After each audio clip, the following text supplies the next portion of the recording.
Apakah sebenarnya yang terjadi pada tubuh Anda jika mulut terasa pahit? Sensasi pahit di mulut, atau dalam istilah medis disebut dysgeusia, sebenarnya adalah sinyal dari sistem saraf bahwa ada sesuatu yang tidak seimbang di dalam tubuh.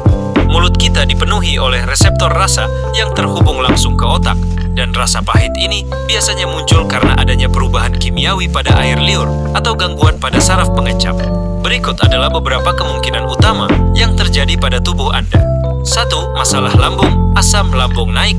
Ini adalah penyebab paling umum. Ketika katup antara lambung dan kerongkongan melemah, cairan empedu atau asam lambung bisa naik ke kerongkongan. Prosesnya, cairan empedu secara alami memiliki rasa yang sangat pahit. Saat zat ini mencapai pangkal tenggorokan, lidah akan menangkap sinyal pahit tersebut. 2. Peradangan atau infeksi. Saat Anda sakit, seperti flu, sinusitis, atau infeksi lainnya, tubuh melepaskan protein bernama sitokin, khususnya tumor necrosis factor atau TNFA, untuk melawan peradangan. Prosesnya, protein ini secara tidak sengaja meningkatkan sensitivitas sel pengecap terhadap rasa pahit, sehingga makanan hambar pun bisa terasa tidak enak. 3. Dehidrasi dan mulut kering, xerostomia. Air liur berfungsi menjaga keseimbangan pH di mulut dan membersihkan sisa makanan.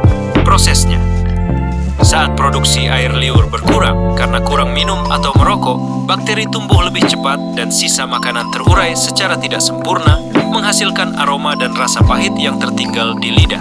4. Perubahan hormon, terutama pada wanita. Hormon estrogen memiliki pengaruh besar pada cara kita mengecap rasa.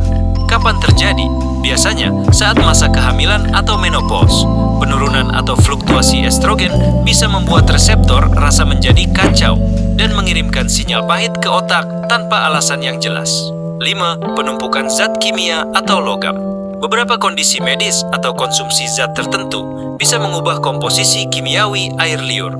Suplemen, jux obat, zat besi, kalsium, tembaga, atau antibiotik tertentu seringkali meninggalkan sisa rasa logam atau pahit setelah diserap tubuh. Kebersihan mulut. Penumpukan plak dan karang gigi menjadi sarang bakteri yang mengeluarkan limbah bersifat asam dan pahit. Tips cepat mengatasinya. Hidrasi. Minum air putih lebih banyak untuk membilas sisa asam. Kebersihan, sikat lidah Anda, bukan hanya gigi, karena bakteri penyebab rasa pahit sering bersembunyi di pori-pori lidah. Netralisir. Konsumsi buah sitrus, jeruk, atau lemon dapat merangsang produksi air liur dan membantu mereset indera pengecap. Catatan penting, jika rasa pahit ini muncul bersamaan dengan nyeri dada atau sesak napas, segera periksakan diri karena bisa jadi itu gejala GERD yang serius.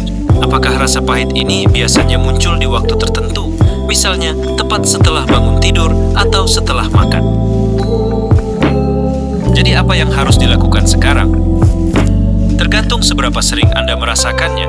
Jika jarang, cukup perbanyak minum air putih dan sikat lidah sampai bersih. Jika disertai perih di ulu hati, kemungkinan besar itu lambung. Coba kurangi kopi, pedas, dan jangan langsung tidur setelah makan. Jika menetap lebih dari seminggu, sebaiknya cek ke dokter karena bisa jadi ada infeksi tersembunyi atau masalah pada fungsi hati empedu.